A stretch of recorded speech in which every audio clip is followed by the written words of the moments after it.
In this video, I'm gonna be walking you through how to set up your email newsletter and optimize it so that you get the absolute best open rates and click-through rates. I'm gonna be joined by one of our experts here at HubSpot, Pamela Bump. And then we're gonna be taking a look at a real email that we've sent to our actual contacts so that you can see how we've optimized our content. Really lifting up the curtain here, just giving away all the secrets. You know why? Because we wanna see you succeed, and I love you. You specifically. Be sure to check out our email newsletter guide and lookbook in the description below, which will guide you through a lot of what we talk about. With all that said, let's hit it. Could you talk us through just what is a newsletter? So an email newsletter is a tool that often marketers use when they want to send their content, whether it be blog posts or sales or deal opportunities, to their customers or prospects via email. That was the most concise description of a newsletter I think I've ever heard in my entire life. Thank you. Could you talk to us about different kinds or types of newsletters? Yeah, so I have helped the HubSpot blog develop their newsletter. So I would consider that more of an editorial content newsletter where the goal is to share blog posts, articles, things like that. There's also article newsletters such as The Hustle, which we all follow at HubSpot. And those are more like articles. So you read a synopsis of an article or a full article. Lastly, there are newsletters aimed to gain conversions or deals. So this might be a newsletter you get from a company that is trying to sell you a product with products in it, sales, or even coupons. One important element is your subject line. The subject line is the first part that people are gonna see when they're looking in their crowded inbox, seeing tons of email. They're looking at your subject line. If you don't catch them, they're not gonna open the email, they're not gonna read it, they're not gonna click on your content.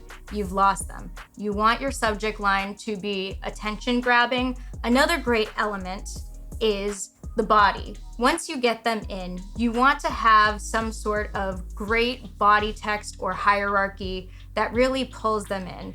You want them to feel like they've opened an email and they're getting what you promised in the subject line. People are gonna click towards the top, so put your high priority stuff at the top, but also pay attention to clickability, because if they see something very boring or unenticing for them at the top, they're not gonna click and they might even leave your email too early. You want to nurture them into the email. If I have an email subject line that's like big sale on Jamal's new cucumbers, and then I begin my email body with, in 1993, my father told, that's Yes. the wrong thing to do, because people aren't. Don't do that. Okay. Don't do that. Yeah, you'll want to jump into the cucumbers. Give the people the cucumbers immediately. Give the people the cucumbers. Yeah, okay, excellent. Let's actually go ahead and get started setting up a newsletter using the HubSpot CMS. How does that sound? Yeah, sounds great.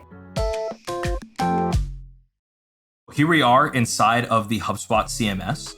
You can access email by going to up at the top, marketing, then email. Let's say we wanted to start creating our newsletter from scratch. Usually for most emails, you're gonna wanna go for regular. Automation is more advanced once you get to this point where you might want triggered emails or segmented emails or emailing with smart rules. That's when you would enter the automation space. But for now, we'll just focus on regular. Here you can choose from a whole bunch of different templates. Something else that's really cool is if you head over to custom, you see over here we have Ridge, Offer, Email, and Sonata. They actually came from the HubSpot Marketplace. So if you go over here to the little house-looking thing, then to Asset Marketplace, then over to Templates, then Email, lo and behold, you can download as many different templates as you want. So HubSpot really gives you a lot of flexibility. So we're going to go ahead and use one of HubSpot's templates. Which one should we use, Pam? Let's go with this one. Newsletter 2. Yeah. Let's do it. So basically, this is a drag and drop format, which means that you can take items and drag them in if you'd like. If you don't like how that looks, you can also delete it. One of the first things you're gonna want to do is determine what kind of content is gonna be in your email. For this example, we can imagine that this starts with an offer or conversion opportunity. So we could say cucumber coupon. And then you could add some sort of text like use promo code. You can also link your text and your image. So if you click on this image, you can add links over here to have even more linkable opportunities. Nice. There's a field here for alt text. How important is that? Yes, that is very important. Imagine that you are looking at this email as a low vision person or a person who is legally blind, and you need to use a screen reader. The screen reader will read the titles, the descriptions, and also the alt text of the images. You're going to want to fill out that alt text, giving the biggest highlights.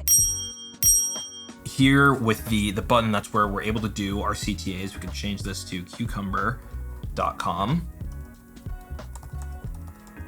I wonder if that's even a real domain. I bet. Yeah. whoever owns that domain is gonna get some free traffic from this video. Say you want to write to someone. Say you want to personalize things a bit.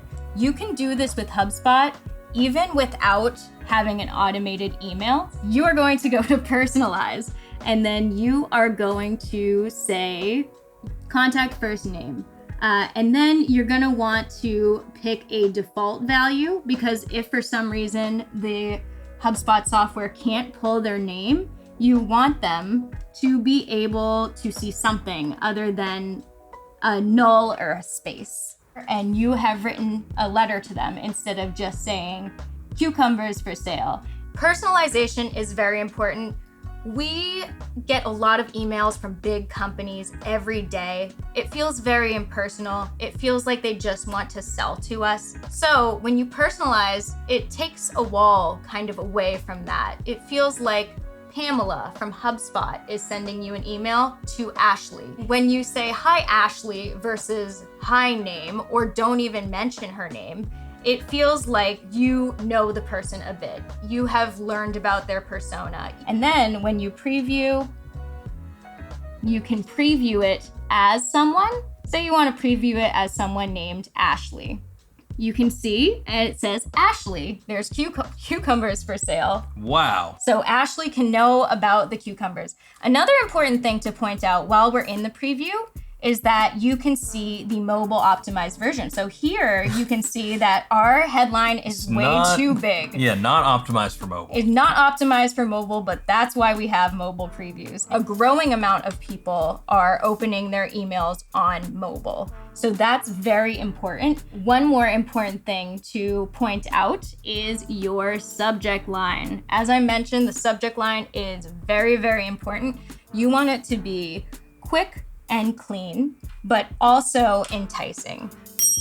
Preview text is also optional.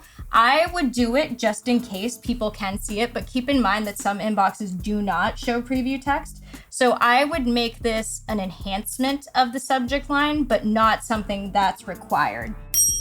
It seems like subscription type is a mandatory field. Why is that? If you unsubscribe, which it's required to have a unsubscribe button in your email, required by CAN-SPAM, GDPR to have an unsubscribe button in your email, and it should be visible and accessible. Your IP and email delivery score might be impacted. You don't want that. You want people to be able to unsubscribe.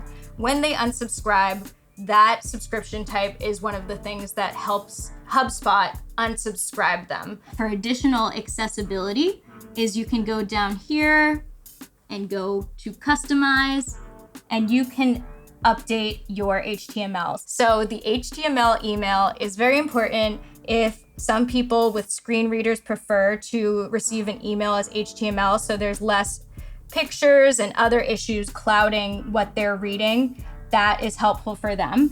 But you will want to pull out some of the unnecessary code to make sure they have a good experience. So personalization tokens should work, but I would keep in mind that in some inboxes they may not. So it's up to you whether you keep them or not. You can also send yourself a test HTML email to make sure it works in your inbox and is still sending that email to Ashley or someone. And if not, it's showing the hi. For social, this is not gonna link, so you can pull these out. And if you don't like what you've created, you can also reset it and just go back to what the email was as basic HTML. What do you think the right cadence is for an email newsletter? It really depends on your persona and what you're trying to accomplish with your email. If you are an editorial publication and you really want traffic, more often would be important. So potentially a daily email. But if you're going to do a daily, give people the option to do a weekly as well. Daily can be a lot on someone's inbox, and lower engagement rates can tend to happen if you send someone too many emails. On the other hand, if you're doing coupons or deals, you might only need a bi-weekly or tri-weekly cadence. And so I imagine some of that is both doing a little bit of market research for your industry and then also doing some, A/B testing and figuring out what the right thing is. Yes. As we were building out this email, our email looked pretty awful, but for a pretty well optimized email, you can see, I think, a lot of what you were mentioning about, good practices in terms of eye-catching imagery, good weighting, a small amount of text with like a very clear CTA. All of that is kind of coming directly into play here. And of course, we also have the unsubscribe or manage preferences at the bottom, which is not only necessary so that you don't get folks driving down your email open rate if they just no longer want to engage with it, it's also legally necessary, and you could end up in big trouble. So be sure to include an unsubscribe link. For this particular email, the subject line was how to create a product launch email, outlines and templates. Of course, most of the content that we're sending as HubSpot is related to content marketing. Naturally, it's going to be leaning more towards helpful how-to, that kind of stuff. Preview text, which we talked about earlier, was ace your next launch and learn how to write the perfect product launch email with our tips and templates. So you can see that, as you mentioned, it was an embellishment of that subject line to really kind of hook folks in and get them interested. Yes. This is your analytics. What you can see is how your email performed. Open rate is the rate of people that opened your email compared to the amount of times it was sent. So unique opens are one person that opened the email, each individual person, and then total opens are the total. Then you'll have click rate. Click rate is the clicks based on the sends. You can also see click-through rate, which is the clicks based on the opens. So click rate will always be much smaller than click-through rate. Click-through rate and open rate can be impacted by Apple's iOS privacy protection, which can mark things as opens or not opens that should be marked as something different. Then you can go down and see additional metrics. Yeah, okay, hold on. Who was the one person that was like, yo, this is spam? That's always gonna happen on emails. If you get someone marking you as spam, I wouldn't pay too much attention to it. Some people honestly just get frustrated by emails and they go on an unsubscribe binge. We've all done it. So no hostility towards that person if they felt, it's just not for me, whatever. We're gonna find you. We're gonna find, I bet it was Ashley. Oh, Ashley. She didn't like the cucumbers. Yeah, no more cucumbers. Yeah. And then you'll look at your unsubscribes. We send to a very large list. So we are always gaining subscribers. We are used to seeing a larger number of unsubscribes, but we're not too worried about that. Usually if your unsubscribe rate is more than 1 or 2%, you might want to start looking at things. Another thing, these are what I would kind of call vanity metrics. They aren't necessarily needed for huge decision making because it's going to vary on every email, but it's really helpful when determining how you're going to organize your emails and what content is really popular. This ranking here shows the top click links, and you can see which links were most popular in the email. Spoiler, it's likely going to be that the links at the top are the most click links because people will click the most on the stuff at the top and then maybe veer off just naturally in emails. The longer the email, the less of a chance the last item is gonna get a solid large amount of clicks. And that's just how the cookie essentially crumbles. One interesting thing to look at is the rate at which people glanced, skimmed, and read the email. How many people were super engaged with my email? How many people were less so engaged, but still paid attention to it? And how many people just kind of opened it up, scrolled through, said, okay, I'm not gonna go deep into this email, and continued on with their day.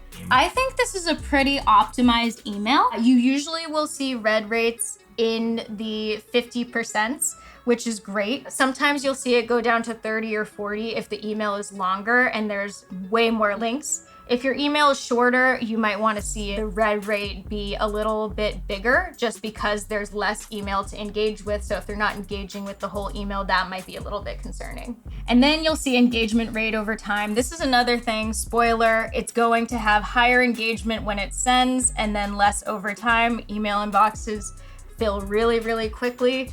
And then another thing that you can see, which is the last kind of really interesting thing, is who's opening your email and where, essentially. I'm gonna be honest with you, I'm horrified that we have this many people using Yahoo Mail still in 2022. I'm quite disappointed. It's pretty interesting.